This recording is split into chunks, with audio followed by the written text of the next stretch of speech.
Let's be honest, Drive is the transporter film that we always wanted.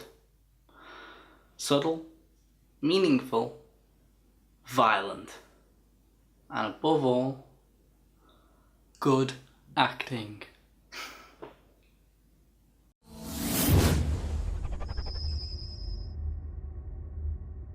Okay, so Drive is directed by Nicholas Winding Refn and stars Ryan Gosling and Carey Mulligan. And basically, Ryan Gosling is a Hollywood stunt driver and part-time getaway driver, and he does this for money. He also works at a garage. We're going to call him the driver because Ryan Gosling's character doesn't actually have a name. Well, he's never named. He's not really a good guy, nor is he a bad guy. He's kind of an anti-hero, and the story revolves around him developing relationship and feelings with his next door neighbour and son. They start seeing each other. She's played by Carey Mulligan. I forgot the character's name.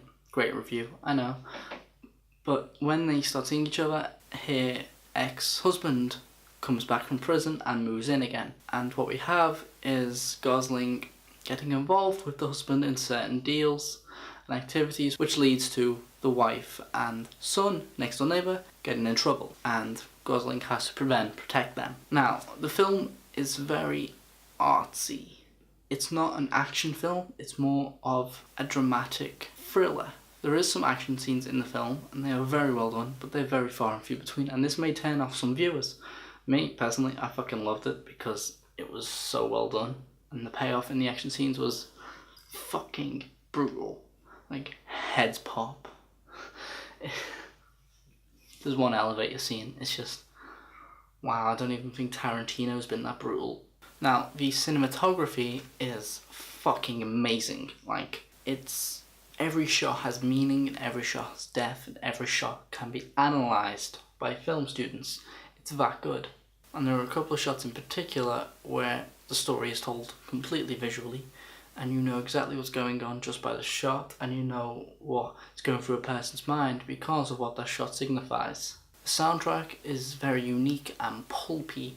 It has kind of a noirish kick to it, and everything feels really...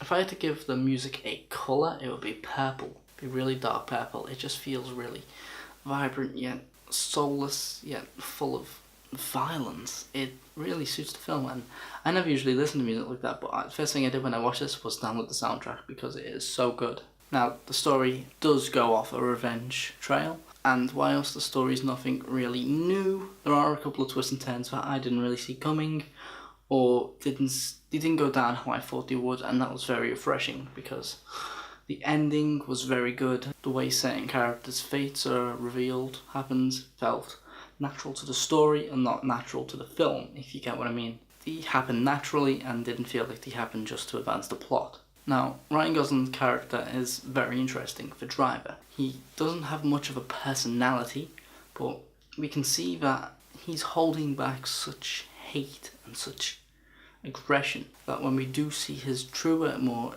demon-like sides, we really fucking see them. He is so brutal, and yet he's really kind of creepy. He has like an oddish charm to him. It's like a creepy stalker vibe. You feel like Jake Gyllenhaal in Nightcrawler. He gives off that vibe.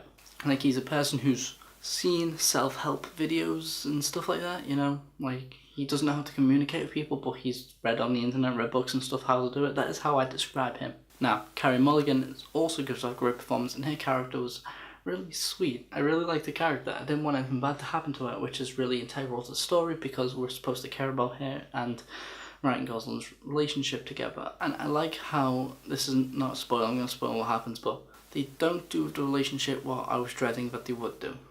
That's all I'll say. Now, I've already talked about the violence, but it's so heavily done that I need to mention it again. Now, there have been complaints that the violence is too violent. I don't think so, because the violence helps the story. The violence is there for a reason.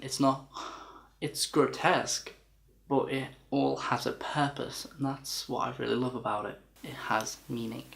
Drive is a type of film that has kind of a low budget. It'll have massive critical success, and that's what I hope to see. But the marketing for the film was really misleading, and lots of people ended up disappointed because they got a dramatic thriller instead of Fast and Furious 27.